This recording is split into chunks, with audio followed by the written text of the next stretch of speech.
મિત્રો જય દાદા દ્વારકાથી જય માં ભવાની. કેમ છો બધા? મજામાં ને મિત્રો? હવે આજે આપણે વાત કરીએ માણસને સફળતાની મીઠાશ ક્યારે મીઠી લાગે. મિત્રો જીવનમાં એવું છે ને કે હર કોઈ માણસ પોતાને જીવનની અંદર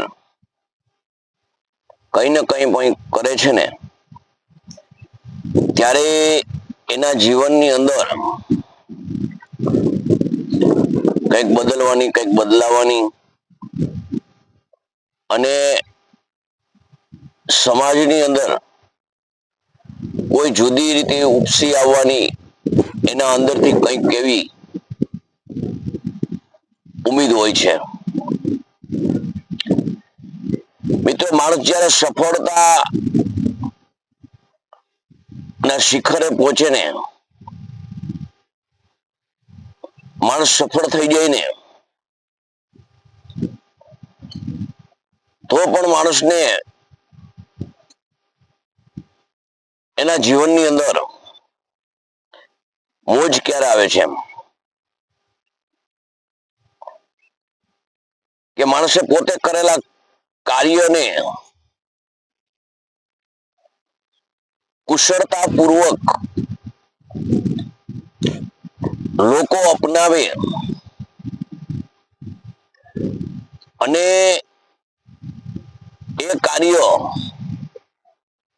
એ કામ જ્યારે લોકો એની સમક્ષ લઈ અને આવે અને કહે કે ખરેખર તમારું કામ ઉમદા છે, તમારું કામ ખૂબ સરસ છે. મિત્રો તમે જે કરો છો ને એ ખૂબ સારું કરો છો,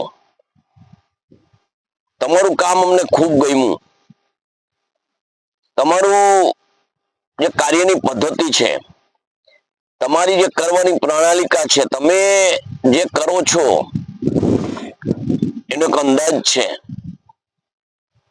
એ અમારા હૃદયને સ્પર્શી ગયું, ખૂબ ગમ્યું. આવું જ્યારે મિત્રો તમે કોઈ પણ વ્યક્તિને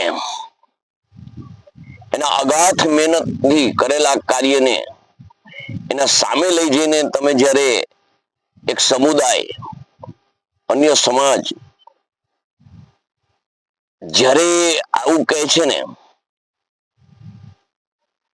ત્યારે એની સફળતાનું યશ જે છે, એ સફળતાનું જે ફળ છે, એ ત્યારે એને ખૂબ મીઠું લાગે છે. માણસને ગમે તે કામ હોય ને, ગમે તેવું અઘરું હોય ને કે સહેલું હોય, પણ એ જે સફળ થાય છે ને એ એના પૂરતું મર્યાદિત હોય છે ને, ત્યાં સુધી એના જીવનની અંદર કોઈ આમ જુઓ ને તો મજા નથી આવતી એમ. જ્યારે કોઈ પણ એના કાર્યની સફળતાનો જે ફળ છે ખૂબ મીઠું છે, ખૂબ સરસ છે, ખૂબ સારું છે, ત્યારે એને અંદરથી એવું થાય છે કે હું હવે સફળ થયો. ત્યારે મિત્રો એને ખરેખર એમ થાય છે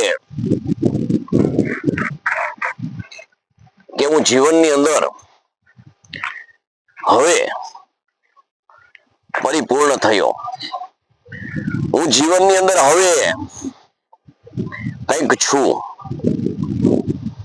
એટલે મિત્રો માણસ છે ને એ પોતાની સફળતાનું ફળ ત્યારે જ એને મીઠું લાગે છે કે કોઈ બીજું એને ચખાડે છે. એનું ફળ મીઠું છે, એનું ફળ સારું છે, એનું ફળ ગમે તે કાર્યમાં લઈ જશો તો માણસને નિરોગી કરશે, પરંતુ અહીંયા સુધી સીમિત નથી એમ. જ્યારે બીજું કોઈ એમ કે છે કે તમે જે આ કામ કર્યું છે ને ખૂબ ખૂબ ખૂબ હૃદયને સ્પર્શી ગયું, ખૂબ ગમે છે,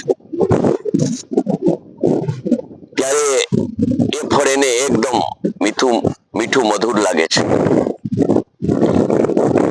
કેવું અજીબ છે માનવીય જીવન, એ મિત્રો.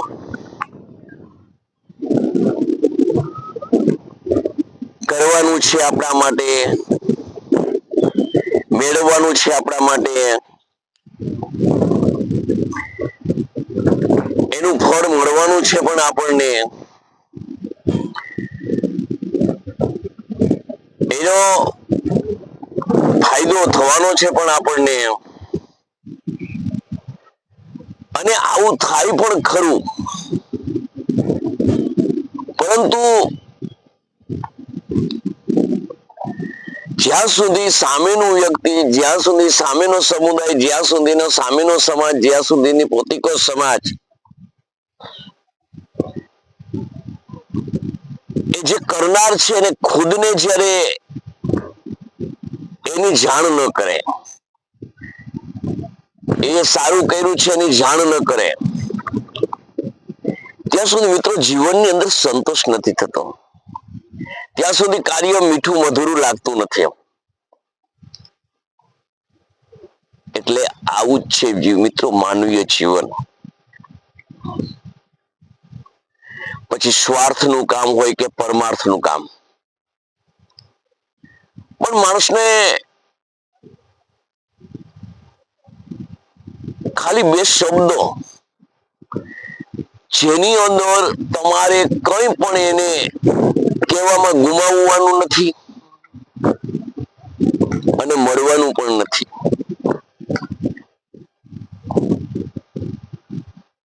પરંતુ તમે જે બે શબ્દો કહો છો ને, જે અમે વાત કરી એવી કે તમે ખૂબ ખરેખર મહાન છો, કે તમે ખૂબ મહાન કાર્ય કરો છો, ત્યારે જ માણસને પોતાના કરેલા કાર્યની કિંમત ગણાય છે, કિંમત સમજાય છે, અને પોતે જે કાર્ય કર્યું છે એનું પરિપક્વ ફળ મીઠું મધુરું ત્યારે જ લાગે છે.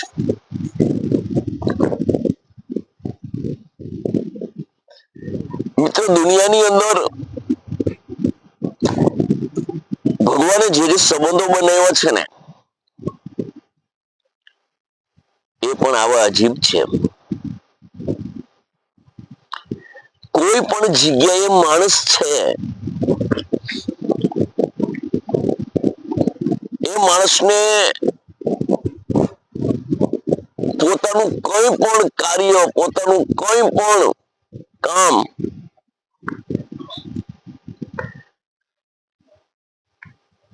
માણસ વગર કરવું ગમતું નથી, અને માણસ નું કીધેલું કરવું નથી, અને માણસ પોતિકું જે કાર્ય કરે છે એ સિવાય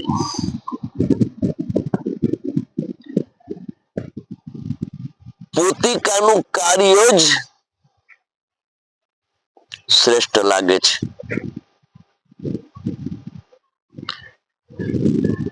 મિત્રો દુનિયાની આવી અજીબ માનવીય જીવન જીવવા માટે જે રચનાઓ છે ને, એ ખૂબ વિચારવા જેવી છે, ખૂબ સમજવા જેવી છે. માણસ જ્યારે જ્યારે પોતાના જીવનની અંદર કઈ કઈ લક્ષ્યમાં રાખી અને કરે છે ને, એ સમગ્ર પોતાના જીવન માટે, પોતાના કામ માટે, પોતાની કીર્તિ માટે, પોતાના મોક્ષ માટે, પોતાના વ્યવહાર માટે સર્વત્ર ક્રિયા પોતાને આધીન જ હોય છે. છતાં માણસ બીજા પાસે કંઈ પણ અપેક્ષા તો હોય જ છે. ભલે એમાં કઈ મળે છે, આર્થિક ફાયદો કે નહીં, એ કઈ લેવા દેવા નથી. પોતાનું કરેલું કાર્ય જે છે એ બીજો સામેનો વ્યક્તિ એને દોહરાવે ને તો જ એને મીઠું લાગે છે. સંત હોય કે સામાન્ય માણસ હોય, ગમે તે માનવ હોય, પરંતુ પોતાનું કરેલું કાર્ય જ્યારે માણસ સામેનો દોહરાવે અને એની અંદર એ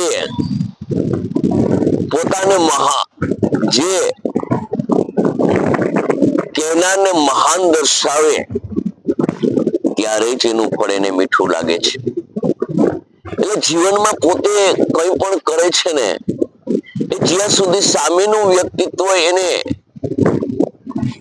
એ કરેલું કાર્ય એને કહેતું નથી ને, કરેલું કાર્ય શ્રેષ્ઠ સમજાવતું નથી ને, એની વાહવાકાર કરતું નથી ને, ત્યાં સુધી પોતાને આત્મવિશ્વાસ હોય છે કે મેં સારું કર્યું છે, છતાં એને એટલું મીઠું નથી લાગતું કે જે તમે સામે કહો કે તમારું કાર્ય, તમારી કૃતિ, તમે ખરેખર અન્ય સમાજ, તમારા સમાજ માટે ખૂબ ઉપયોગી છો, ત્યારે જ એનું કાર્ય એને મીઠું લાગે છે. તો મિત્રો, આ વિડીયો તમને કેવો લાગ્યો એ કોમેન્ટ કરી તમારા મંતવ્ય જણાવજો. જય માતાજી, જય દાદા દ્વારકાધીશ, જય મા ભવાની.